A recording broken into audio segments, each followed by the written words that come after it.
நடிகை சமந்தாவோட கல்யாண வேலைகள் இப்பவே தடபுடலா தொடங்கிடுச்சான். மேலும் சமந்தா மற்றும் நாக சைத்தன்யாவோட சொந்தக்காரங்களுக்கு இப்பவே துணிமணிகள் எடுக்க தொடங்கிட்டாங்களாம். அது மட்டும் இல்லாம கல்யாண புடவை ரொம்பவே அழகா வரணும் அப்படிங்கிறதுக்காக முகூர்த்த புடவைக்கு ஆர்டரும் கொடுத்தாச்சுன்னா பார்த்துக்கோங்களேன். மேலும் சமந்தா கிறிஸ்துவ பொண்ணு, அதனால கிறிஸ்துவ முறைப்படியும் இந்து முறைப்படியும் கல்யாணத்தை நடத்த திட்டமிட்டிருக்காங்களாம். கிறிஸ்துவ முறையிலான கல்யாணம் கோவாவில் இருக்க கிறிஸ்துவ தேவாலயத்துல நடக்க இருக்கான். அங்க 2 பேரும் ரிங் மாத்திக்க இருக்காங்க. அதுக்கப்புறமா இந்து முறைப்படி தாலி கட்டி கல்யாணம் பண்ணிக்க இருக்காங்க. திருமண சடங்குகள் 3 நாட்கள் தொடர்ந்து நடைபெறும் அப்படின்னு நாக சைத்தன்யாவோட ரிலேஷன் சைட்லேருந்து சொல்லப்பட்டிருக்கு. திருமணம் முடிஞ்சதும் 40 டேஸ் தேனிலூருக்காக வெளிநாடு போக இருக்காங்க நடிகை சமந்தா. சமந்தா தற்போது விஜய் ஜோடியாக மெர்சல், விஷால் ஆர்யாவுடன் இன்புத்திரை போன்ற படங்களை நடிச்சிட்டு வராங்க.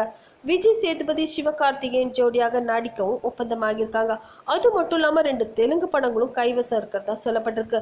இந்த நிலையில திருமணத்துக்கு முன்பு ஒப்பந்தமான படங்கள்ல நடிச்சு முடிச்சுட்டு தான் கல்யாணமே பண்ணிக்க போறதா சொல்லப்பட்டிருக்கு. திருமணத்திற்கு பிறகு சினிமாவை விட்டு விலக மாட்டேன் அப்படின்னு சொல்லியிருக்காங்க நடிகை சமந்தா. மேலும் கணவரோட குடும்பத்தோட கௌரவத்தை பாதிக்காத வகையில நல்ல கதைகளை தேர்வு செய்து நடிப்பேன் அப்படின்னு சொல்லியிருக்காங்க நடிகை சமந்தா. இந்த வீடியோ பத்தின உங்களோட கமெண்ட்ஸை மறக்காம சொல்லுங்க. கூடவே லைக், ஷேர் இதெல்லாம் பண்ணிட்டு ஞாபகமா NETV4 சேனலையும் சப்ஸ்கிரைப் பண்ணிடுங்க. ஃபர்ஸ்ட் பார்ட்ல ரேஸ்ல தோத்ததெல்லாம் மறந்துடுச்சா? எந்த மூஞ்சியை வச்சுட்டா திரும்ப ரேஸுக்கு வந்திருக்க?